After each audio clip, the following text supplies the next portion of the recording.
بغیر وضو کے آیت الکرسی، آیات کریمہ، چاروں کول یا دوسرے وظائف پڑھنے والے پہلے حضرت محمد صلی اللہ علیہ وآلہ وسلم کا یہ فرمان ضرور سن لیں۔ حضور نبی کریم صلی اللہ علیہ وآلہ وسلم نے ارشاد فرمایا، بغیر وضو آیت الکرسی یا دوسرے وظائف پڑھنے کے بارے میں کیا حکم فرمایا ہے۔ بسم اللہ الرحمن الرحیم۔ کیا آیت الکرسی، آیات کریمہ اور چاروں کل وضو کیے بغیر پڑھ سکتے ہیں؟ اس ویڈیو میں یہ تمام معلومات فراہم کی جائے گی، لیکن پہلے یہ جان لیجئے کہ اگر آیت الکرسی کو وضو کرنے کے بعد اسے تلاوت کریں گے تو اللہ تبارک تعالیٰ پڑھنے والے کو 40 سال کی عبادت کا ثواب عطا فرماتا ہے، 40 درجے بلند کرتا ہے اور 40 حوریں عطا فرمائے گا۔ اگر آیت الکرسی کو پڑھ کر مرحومین کو ہدیہ کر دیا جائے تو اللہ تعالیٰ فرشتوں کو حکم دیتا ہے کہ اس کے لیے قیامت تک تسبیح کریں۔ 60 انبیاء کا ثواب عطا کرتا ہے۔ اس کی قبر میں 40 شمعیں داخل کرتا ہے جس کا نور مشرق سے مغرب تک پھیل جاتا ہے۔ اس نور سے اس کی قبر وسیع ہو جاتی ہے۔ سبحان اللہ۔ ایک مرتبہ ایک شخص امیر المومنین حضرت علی رضی اللہ تعالیٰ عنہ کے پاس آیا اور بتایا کہ اس کے بدن اور مثانے سے پیلا پانی نکلتا ہے، اس کا کوئی علاج ہے؟ امیر المومنین نے فرمایا، بغیر کسی درہم و دینار کے اس کا علاج ہے کہ تم آیت الکرسی کو اپنے بدن پر لکھو، آیت الکرسی سے غسل کرو، آیت الکرسی کو پانی پر دم کر کے پیو اور آیت الکرسی کو اپنے بدن کے پاس رکھو، انشاءاللہ شفا ملے گا۔ حاجات کے لیے 41 مرتبہ آیت الکرسی پڑھو۔ ٹانگوں میں درد کے لیے آیت الکرسی پڑھ کر اپنی ٹانگوں پر مسح کریں، اس سے چلتے وقت درد نہیں ہوگا۔ آنکھوں کی نظر کم نہ ہونے کے لیے 70 مرتبہ آیت الکرسی پڑھیں۔ جس کا پیاس سے ہلاک ہونے کا خوف ہو وہ 66 مرتبہ آیت الکرسی پڑھے۔ دشمن سے امن و سلامتی کے لیے مٹی پر 41 مرتبہ آیت الکرسی پڑھیں اور مٹی دشمن کے سامنے ڈال دیں، اس کے شر سے سلامتی ہوگی۔ مرحوم کی قبر پر 7 مرتبہ آیت الکرسی پڑھیں، اللہ تعالیٰ قبر پر رحمتیں نازل فرمائے گا۔ جیل سے جلد رہائی کے لیے 1000 مرتبہ آیت الکرسی پڑھیں۔ مریض کی شفا یابی کے لیے 3 دن لگاتار 101 مرتبہ آیت الکرسی پڑھیں۔ سر درد کے لیے 7 مرتبہ آیت الکرسی پڑھیں۔ لوگوں کے دلوں میں اچھی نیت سے محبت پیدا کرنے کے لیے 41 مرتبہ پانی پر آیت الکرسی پڑھ کر دم کریں اور پانی پھیلا دیں۔ لوگوں میں صلح کرنے کے لیے جامع مسجد مٹی پر آیت الکرسی پڑھیں اور جن لوگوں کے درمیان صلح کروانی ہو ان کے سامنے پھینک دیں۔ کام میں آسانی پیدا کرنے کے لیے سورۃ العلم نشرہ اور آیت الکرسی 10 مرتبہ پڑھیں۔ بچوں کو بلاؤں سے سلامتی کے لیے 40 مرتبہ آیت الکرسی پڑھیں اور پھر لکھ کر بچے کے گلے میں ڈال دیں۔ ناظرین، آیت الکرسی پڑھنے کے فضائل تو بہت زیادہ ہیں اور یہاں پر ہم اس کے چند خاص کے ذکر پر ہی اتفاق کرتے ہیں۔ ہر روز صبح شام پڑھنا چور ڈاکو اور آتش زدگی سے تحفظ کا ذریعہ ہے۔ ہر فرض نماز کے بعد اس کا پڑھنا رزق میں فراوانی کا باعث ہے۔ اگر اس کو لکھ کر کھیت میں دفن کر دیا جائے تو وہ چوری اور نقصان سے بچ جائے گا اور اس میں برکت ہوگی۔ ہر روز فرض نماز کے بعد اس کا پڑھنا سانپ بچھو اور جنوں انس کے شر سے بچاؤ کا سبب ہے۔ اس کو گھر میں لکھ کر رکھنا چوری سے بچاؤ کا سبب ہے۔ اگر اسے لکھ کر دکان میں رکھا جائے تو اس میں خیر و برکت ہوگی۔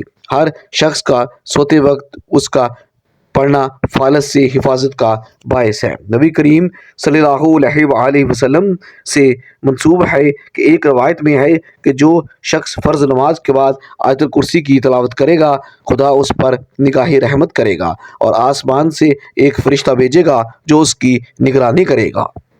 دوسری جگہ ورد ہوا ہے کہ جو آیت الکرسی پڑھے گا اس شخص کی طرح ہوگا جس نے پیغمبر کے ساتھ رہ کر جہاد کیا ہوا ہے اور شہید ہوا ہو۔ موت کے بعد بلا فاضلہ جنت میں جگہ ملے گی۔ اس کے علاوہ فقر و فاقہ دور ہوتا ہے، خدا کی طرف سے امانہ نامہ ملتا ہے، رزق میں وسعت ہوتی ہے اور خدا اپنے فضل سے اس کے مال میں اضافہ کرتا ہے۔ نبی کریم صلی اللہ علیہ وآلہ وسلم نے ارشاد فرمایا، اے علی، آیت الکرسی میں 50 کلمات ہیں، ہر کلمے میں اللہ عز و جل کی طرف سے 50 برکاتیں ہیں۔ آیت الکرسی کا مقام وہ ہے جو ایک پہاڑ میں چوٹی کا ہوتا ہے۔ امام محمد باقر رضی اللہ تعالیٰ عنہ نے فرمایا، ایک مرتبہ آیت الکرسی پڑھنے والے کی دنیا کی 1000 مصیبتیں اللہ تبارک تعالیٰ ختم کرتا ہے، جس میں کم از کم غربت اور آخر میں عذاب قبر سے نجات حاصل ہوتی ہے۔ ابی بن کعب رضی اللہ تعالیٰ عنہ بیان کرتے ہیں کہ نبی کریم صلی اللہ علیہ وآلہ وسلم نے ان کہ کتاب اللہ میں سب سے عظیم آیت کون سی ہے؟ تو وہ کہنے لگے اللہ اور اس کے رسول کریم صلی اللہ علیہ وآلہ وسلم کو یہ بہتر علم ہے۔ یہ سوال کئی بار دہرایا اور فرمانے لگے کہ وہ آیت الکرسی ہے۔ فرمانے لگے اے ابو المنظر، علم و مبارک ہو اس ذات کی قسم جس کے ہاتھ میں میری جان ہے، اس آیت کی زبان اور ہونٹ ہوں گے۔ حضرت ابو ذر رضی اللہ تعالیٰ عنہ بیان کرتے ہیں کہ میں نبی کریم صلی اللہ علیہ وآلہ وسلم کے پاس آیا تو آپ مسجد میں تشریف فرماتے ہیں، تو میں بھی بیٹھ گیا۔ تو نبی کریم صلی اللہ علیہ وآلہ وسلم نے فرمایا اے ابو ذر، کیا تو نے نماز پڑھی ہے؟ تو میں نے نہیں میں جواب دیا۔ تو نبی کریم صلی اللہ علیہ وسلم فرمانے لگے اٹھ کر نماز پڑھو۔ میں نے اٹھ کر نماز ادا کی اور پھر تو نبی کریم صلی اللہ علیہ وآلہ وسلم فرمانے لگے اے ابو ذر، انسانوں اور جنوں کے شر سے پناہ طلب کرو۔ وہ کہتا ہے کہ میں نے رسول کریم صلی اللہ علیہ وآلہ وسلم سے کہا کہ کیا انسانوں میں بھی شیطان ہوتے ہیں؟ تو نبی کریم صلی اللہ علیہ وآلہ وسلم فرمانے لگے جی ہاں۔ میں نے کہا نماز کا کہا؟ تو نبی کریم صلی اللہ علیہ وسلم فرمانے لگے یہ اچھا موضوع ہے، جو چاہے زیادہ کر لے اور جو چاہے کم کر لے۔ وہ کہتے ہیں میں نے کہا روزوں کے بارے میں؟ نبی کریم صلی اللہ علیہ وسلم فرمانے لگے فرض ہیں، اس کا اجر دیا جائے گا اللہ تعالیٰ کے ہاں اور زیادہ اجر ملے گا۔ میں نے کہا اے اللہ کے رسول کریم صلی اللہ علیہ وآلہ وسلم صدقہ؟ تو وہ کہنے لگے اس کا اجر ڈبل سے بھی زیادہ ہوتا ہے۔ میں نے کہا کون سا صدقہ بہتر ہے؟ تو فرمایا قلیل اشیاء کے مالک کا صدقہ کرنا یا پھر فقیر کو چھپا کر دینا۔ میں نے کہا اے اللہ کے رسول صلی اللہ علیہ وآلہ وسلم سب سے پہلا نبی کون تھا؟ کہنے لگے آدم علیہ السلام۔ میں نے کہا اے اللہ کے رسول وہ نبی تھے؟ نبی کریم صلی اللہ علیہ وسلم نے فرمایا کہ وہ نبی مکرم تھی، اللہ تعالیٰ کے ساتھ بات چیت کی تھی۔ میں نے کہا اے اللہ کے رسول کریم صلی اللہ علیہ وسلم رسولوں کی تعداد کیا ہے؟ فرمانے لگے 310 سے کچھ زیادہ۔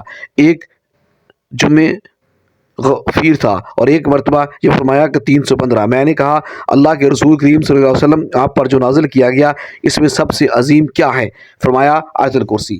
کہ عبداللہ بن مسعود رضی اللہ تعالیٰ عنہ بیان فرماتے ہیں کہ انسانوں میں ایک شخص نکلا تو وہ ایک جن سے ملا، کیا تو میرے ساتھ کشتی کا مقابلہ کرے گا؟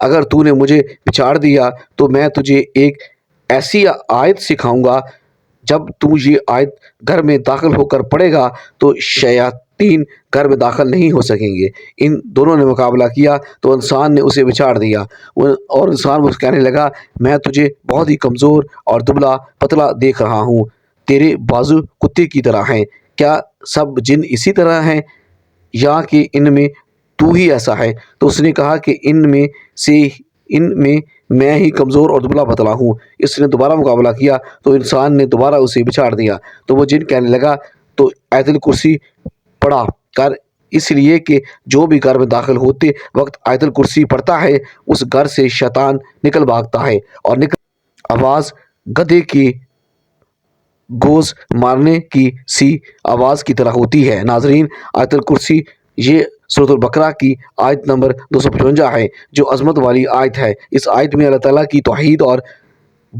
بعض اہم صفات کا ذکر ہے۔ اس آیت میں اللہ تعالیٰ کی کرسی کا بھی ذکر آیا ہے جس کی وجہ سے اس آیت کو آیت الکرسی کہا جاتا ہے۔ ناظرین، چلیے ایک مرتبہ آیت الکرسی پڑھ لیا جائے تاکہ جن حضرات کو آیت الکرسی کا علم نہ ہو وہ بھی قرآن کریم کی اس اہم آیت کو یاد کر لے اور اپنی روزمرہ زندگی کا معمول بنا لے۔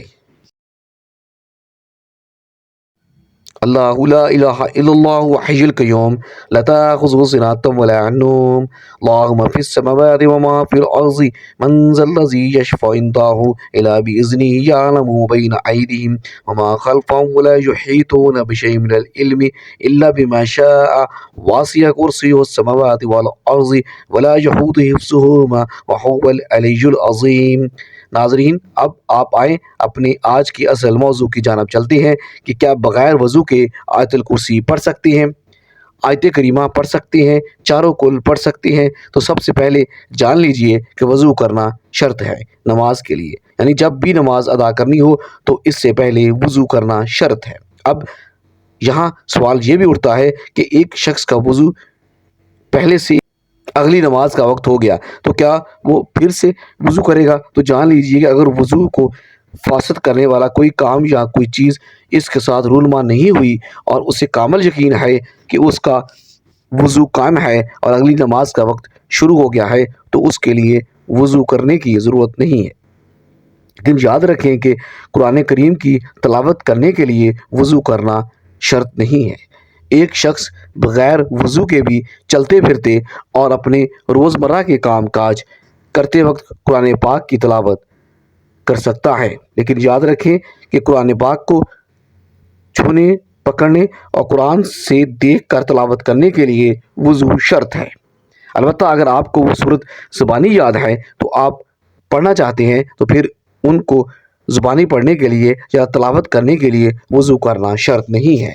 لہٰذا ہر ایک مسنون دعا، خواہ گھر سے باہر نکلنے کے لیے ہو، گھر میں داخل ہونے کے لیے ہو، سفر پر جانے کے لیے ہو، اذان کا جواب دینے کے لیے ہو، بیت الخلاء میں جانے اور باہر آنے کے لیے ہو، کھانا کھانے سے پہلے یا کھانا کھانے کے بعد کی ہو، وہ آپ بغیر وضو کے جب بھی چاہیں پڑھ سکتے ہیں۔ بہت سی دعائیں قرآن کریم سے لی گئی ہیں۔ جب ان دعاؤں کو بغیر وضو کے پڑھ سکتے ہیں تو قرآن پاک کو بھی بغیر وضو کے پڑھ سکتے ہیں، لیکن جب زبانی پڑھنا ہو۔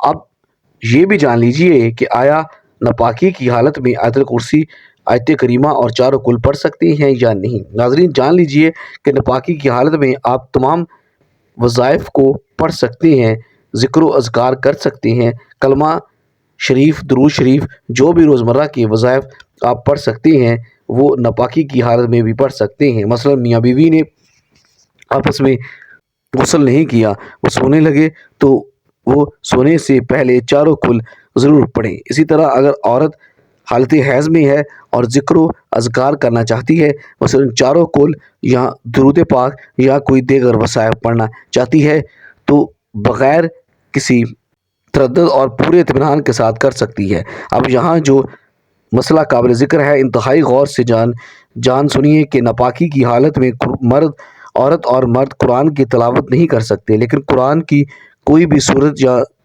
وہ ذکر و اذکار کے طور پر کرتے ہیں یا وظیفے کے طور پر پڑھتے ہیں ان کو زبانی پڑھ سکتے ہیں، لیکن قرآن کی کوئی بھی صورت تلاوت کی نیت سے ہرگز نہیں پڑھی جا سکتی۔ اب یہاں ناپاکی کی کچھ اقسام بھی بیان کرتے چلیں کہ اگر حالت جنابت میں یا حالت حیض میں، نفاس میں، یا خواتین کے کپڑے خراب ہیں، بچوں کے پیشاب یا پخانے کر دینے کی وجہ سے ناپاک ہو چکے ہیں، یا مرد حضرات جو باہر کام کرنے کے لیے گئے ہیں، باہر کیچڑ یا گٹر کا پانی وغیرہ ان کے کپڑوں پر لگ جاتا ہے، تو یہ تمام حالت ناپاکی کی حالتیں ہیں۔ ان تمام حالتوں میں آپ زبان سے ذکر و اذکار اور دیگر مسنون دعائیں روزمرہ کے معاملات میں پڑھی جاتی ہیں، ان کا بے فکر اور بلا تردد پڑھ سکتے ہیں، ہرگز کوئی قباحت نہیں ہے۔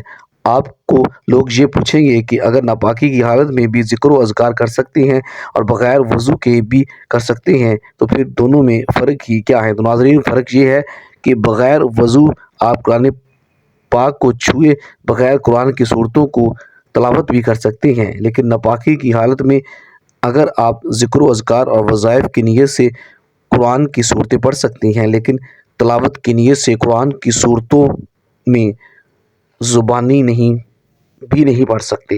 اور آخر میں بتاتے چلیں کہ اگرچہ بغیر وضو کے آیت الکرسی، آیت کریمہ، چاروں کل اور دیگر صورتیں پڑھ سکتی ہیں، قرآن کریم کو ہاتھ لگائے بغیر تلاوت قرآن بھی کر سکتے ہیں، آپ کو ان کا اجر ثواب بھی ملے گا، لیکن اگر یہ عمل آپ بوضو ہو کر کریں گے تو اس کی فضیلت اور اس کا درجہ بغیر وضو کرنے والے اعمال سے بلند و برتر ہوگا۔ لیکن کوشش کیجئے کہ جب بھی قرآن کریم کی تلاوت کرنی ہو تو باوضو ہو کر ہی کریں، کیونکہ باوضو بذات خود ایک عبادت ہے، اور اسی حالت میں جو بھی عبادت کی جائے اس کا اجر ثواب بھی بڑھ جاتا ہے۔ ناظرین اللہ تعالیٰ سے دعا ہے کہ اللہ تعالیٰ ہمیں روزانہ قرآن مجید پڑھنے، نماز پڑھنے اور ذکر و اذکار کرنے کی توفیق عطا فرمائے اور ہمارا خاتمہ ایمان پر فرمائے، آمین ثم آمین۔